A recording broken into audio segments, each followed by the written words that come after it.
Всем привет! Добро пожаловать на мой вязальный канал. Меня зовут Мария, и это видео будет о моей последней готовой работе. А именно вот такой вот кофточке или кардиганчик по мотивам парижского бренда Сезанн. Это для меня не привычное изделие, потому что я всегда заглядываюсь на оверсайз, а здесь наоборот минимальная свобода облегания. Вот. И намеренно я его сделала таким укороченным, потому что летом жарко, я не люблю заправлять вещи. Мне все время жарко. Вот. Я уже рассказывала о этой пряже и о планах из нее в предыдущем видео. И там я рассказывала про схему. Да, схемы оригинальной нету. Ну, или, по крайней мере, я не нашла. Вот. Но что-то похожее есть из японских узоров. И я взяла за основу именно такую схему. И немножко ее переделала. Еще я смотрела разные видео, как связать вот такие вот овальные шишечки, потому что обычно это шишечки из одной петли вывязывается 5, потом они соединяются и такие получаются круглые.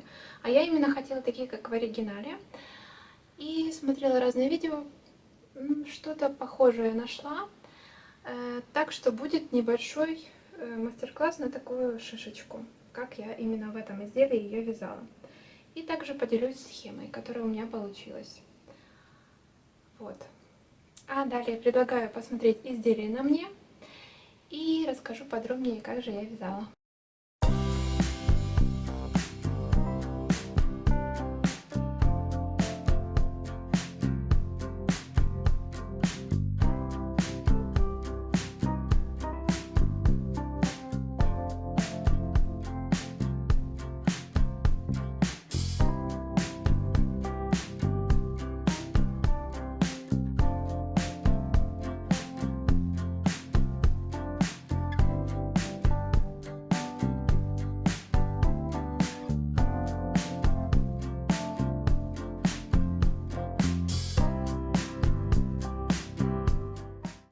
Начнем с пряжи.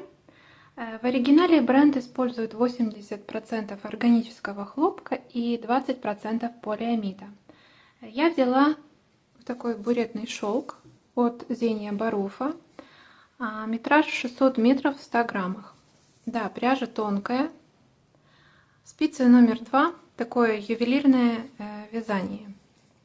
Здесь, в принципе, подойдут и хлопок с вискозой, и просто хлопок. Главное, чтобы нить была однородной, такой гладкой, без утолщений каких-то.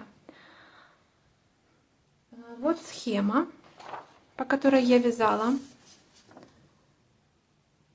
Она состоит из основного узора, вот это вот 19 петель. Это один и тот же узор, просто здесь он смещен в шахматном порядке. И чередуется этот основной узор, получается, такими косичками из 2 петель. И вот по 2 петли изнаночной глади. И вот обозначение шишечки, но это не такая стандартная шишечка, как мы привыкли, а вот такая вот овальная получается. Узор провязывается в лицевых и в изнаночных. Вот 1, 2, 3 подряд ряды идут. Но здесь есть один секрет. А чтобы было проще вязать, вот этот первый ряд нужно вязать как изнаночный. И тогда уже будет по нечетным рядам. Вот здесь, например, вот 15, здесь изнаночные петли. Не нужно никакие накиды провязывать. Только вот в этом участке нужно в каждом ряду следить. А вот здесь уже попроще. Вот, например, целый ряд изнаночными петлями.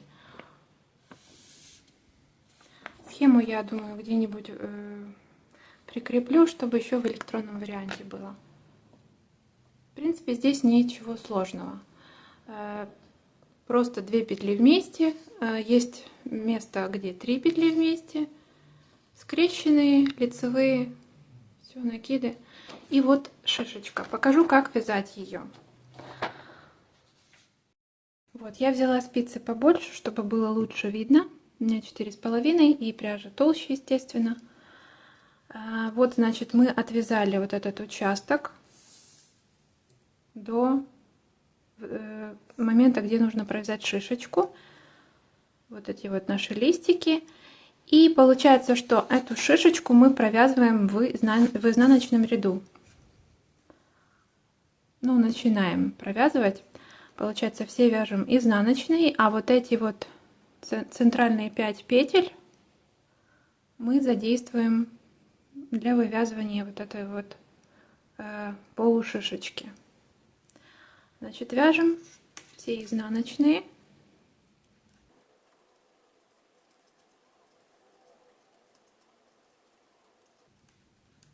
Так, вот эта центральная и еще одна. Вот эти 5 петель мы здесь разворачиваемся, получается. Это был первый ряд шишечки. Всего нужно 8. То есть здесь просто вот этот участок из 5 петель мы вяжем сейчас отдельно. Вот это второй ряд.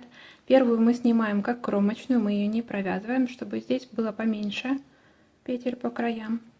3, 4, 5. Есть второй ряд.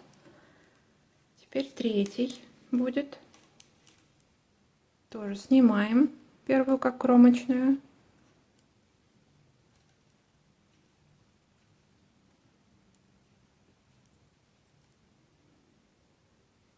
Последнюю провязываем.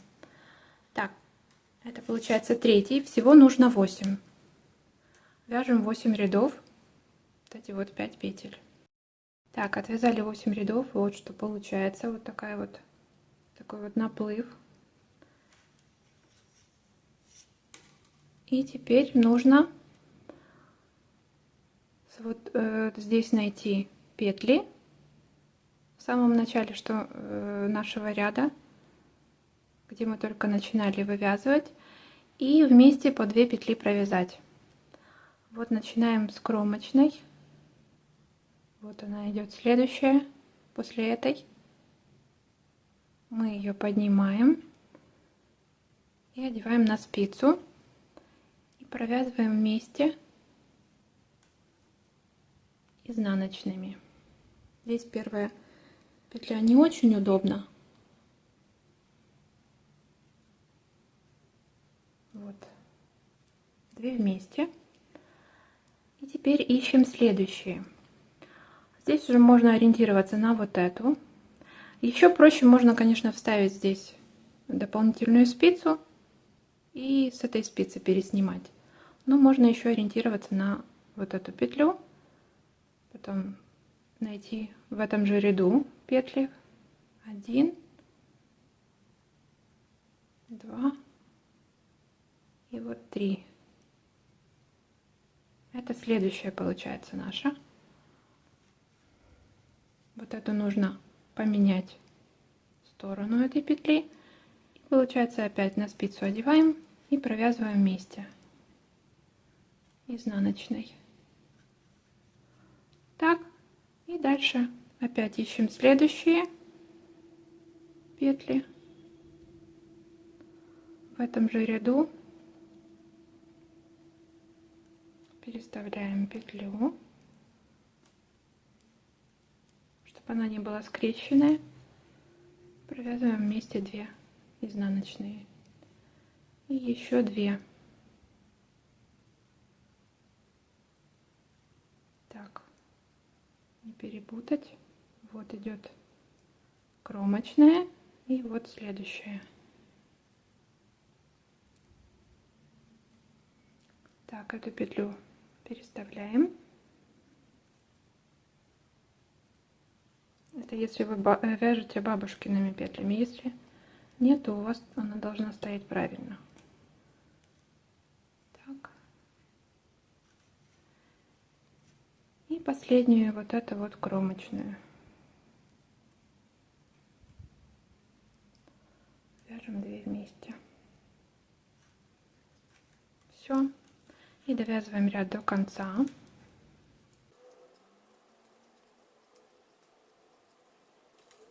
И вот что получается. Вот такая вот шишечка. И дальше уже по узору вяжем дальше.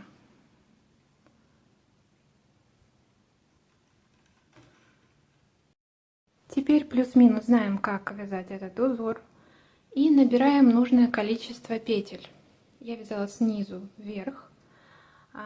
У меня получается здесь я набрала 255 петель. Простым обычным способом. Я распределила узор так, чтобы по краям, получается, были вот эти вот половинки раппортов. И плюс еще я прибавила по 5 петель лицевой глади.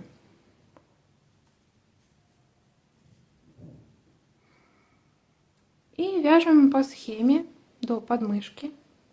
Тут уже смотрите сами, какую длину задавать. У меня укороченный вариант, поэтому у меня здесь 103 ряда до подреза. И уже в 104 ряду я начала делать убавки. Закрыла вот, я ориентировалась на вот эту косичку, она у меня была как вместо шва. И закрыла вот эти вот 6 петель центральных. Это был подрез такой. И далее я связала сначала левую полочку.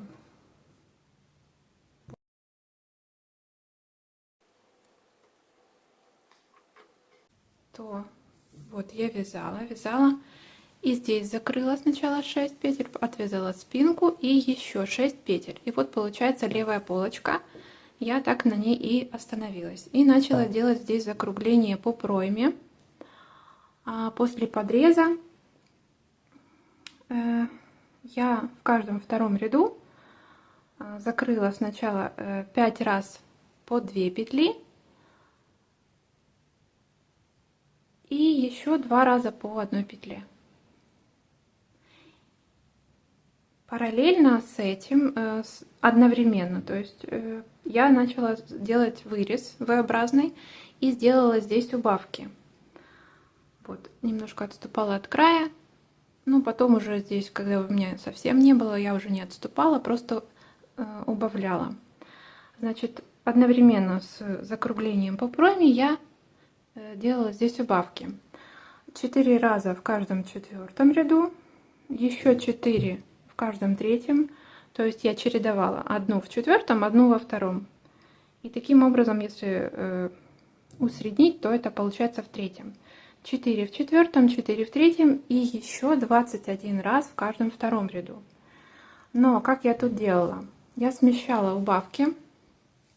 Вот эта полочка. То есть я сократила петли сначала в этом раппорте, в этой половинке раппорта. Сократила. И вот этот раппорт я уже не стала трогать. Я переместилась на вот этот раппорт. Вот видите, здесь убавки пошли. И убавила с этой стороны. Я не хотела уже половинить этот раппорт, да и так удобнее следить за узором, когда целый раппорт есть.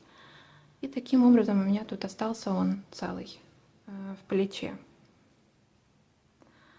И после последней убавки в следующем же ряду я закрыла петли в плече. 5 петель, 5, 7 и 7. То есть в каждом 2 ряду 2 раза по 5 и 2 раза по 7. И перешла на спинку. По спинке я точно так же делала закругление по проймам. И если считать в рядах, то от подреза здесь провязала 69 рядов. И одновременно закрыла и горловину, начала закрывать, и по скосам. То есть получается в горловине я закрыла центральные 26 петель. Далее еще получается потом 2 раза по 4 и 1 раз по 3 петли. Ну и по скосам аналогично тоже 2 раза по 5 и 2 раза по 7. Получается 24 петли у меня на плечо. отвязали левую полочку, спинку и правую полочку. И я сшила плечи. Сделала это крючком. Проложила просто тамбурный шов по кромочным петлям.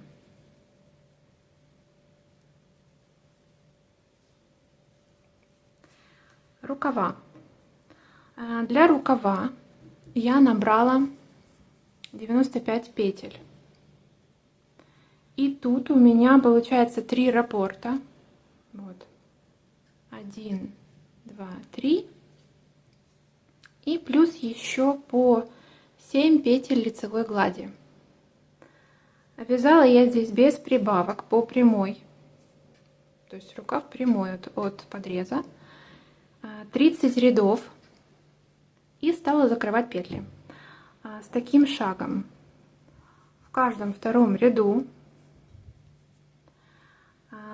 сначала 7 раз по 2 петли, потом 15 раз по 1 петле, далее еще 2 раза по 3 петли, и оставшиеся 17 петель я просто закрыла по прямой. За узором в убавках я следила, но не очень щепетильно, и местами просто провязывала лицевую гладь, вот, например, здесь, которая все равно потом бы пошла в убавление, поэтому я тут не сильно следила. И рукав также я вшивала крючком, тамбурным швом. Сколола здесь булавками вот так вот, чтобы все было ровно, и привязала крючком по кромочным петлям.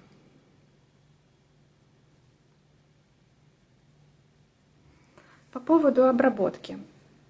Она у меня отличается немного от оригинала. По низу, например, у меня нет резинки, но при желании ее можно добавить, в принципе, и после. Вот по вот этим вот петлям поднять и сделать резинку. Но у меня она немножко вытянулась, и я решила, что мне и так подходит такая длина. И уже по рукавам я тоже не стала никак обрабатывать, чтобы гармонировал край рукава и край по низу. Вот. А вот эта вот планка я сделала полностью такую одинаковую ракушками, потому что у оригинала здесь там, где пуговицы, есть ракушки, а дальше какой-то другой узор. Но я уже не стала заморачиваться и уже сделала везде одинаково. Я взяла крючок номер 2 и по кромочным петлям вязала один ряд столбиками без накида. Даже не знаю, видно ли здесь. Вот такие вот маленькие столбики. Здесь по кромочным я использовала такой же метод, как если бы я вязала спицами, то есть из 2 кромочных 3 петли. А у меня получается из 2 кромочных я делала 3 столбика. А здесь, где по горловине спинки, то из каждой петли по одному столбику. Вот, провязала, значит, один ряд я столбиками без накида. И второй ряд тоже столбиками без накида, но уже в этом ряду я делала отверстия. По 5 воздушных петель на каждое отверстие для пуговицы. Вот. И уже в третьем ряду я делала вот эти вот ракушки. Они получаются в основном это из 5 столбиков с накидом, такие маленькие. И вот эти, где дырочки, где отверстия, получается из 7 столбиков, только центральные 3 у меня столбики с 2 накидами, то есть 2 столбика с накидом, 3 столбика с 2 накидами и еще 2 столбика с накидом. И там, где пуговицы нужно было бы пришивать, я тоже сделала их побольше. Ну, в принципе, это не сильно заметно. Но зато потом было удобно пришивать пуговицы. Уже были намечены места. Нужно было это все рассчитать, конечно, чтобы все совпало по петлям, количество. Потому что вяжешь от начала и получается, в конце здесь может не совпасть, поэтому я несколько раз перевязывала, чтобы оптимальные были и дырочки, и между ними расстояние тоже. Вот. И получилось, что они немножко выделяются, эти вот ракушки, которые побольше. Пуговицы я взяла самые обычные, такие полусферы на ножках. Диаметр у них 12 миллиметров. И обвязала их крючком. Вот здесь немножко видно, какого цвета пуговица.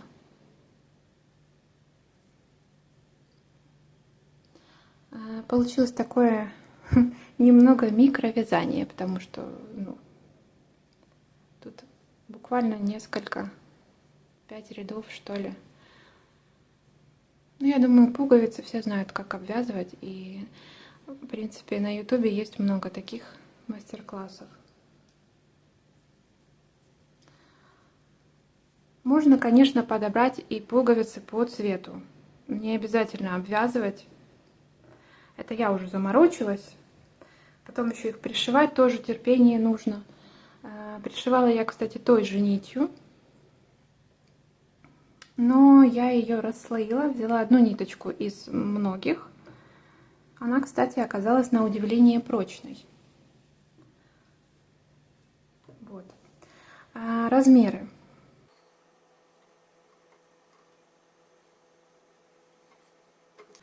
Изделие получилось с отрицательной свободой облегания.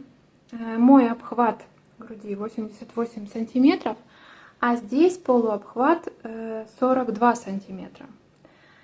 Длина от самой высокой точки плеча и до низа 46 сантиметров. Рукав по плечу 21 сантиметр, а от подреза 7. Ширина рукава 16 сантиметров. Ширина горловины 18 сантиметров и глубина выреза получается 20 сантиметров. Тело от подреза 29 сантиметров и высота проймы 16. Стирала изделие я вручную и отжимала в полотенце. Пуговицы я пришивала уже после высыхания. После стирки изделие немножко растянулось. Наверное, это из-за ажурного узора. Так как в лицевой глади эта пряжа почти не меняется после ВТО. Вес кардигана с пуговицами получился 125 грамм. Один из плюсов вязания на тонких спицах – это небольшой расход пряжи. Вот такой у меня был опыт вязания. Надеюсь, я вдохновила вас на что-нибудь подобное. Я, конечно, наигралась с этой кофточкой, но она мне очень нравится. Получилось очень женственное и просто приятное в носке. Спасибо, что досмотрели это видео до конца. Желаю всем удачи и увидимся с вами в следующих видео.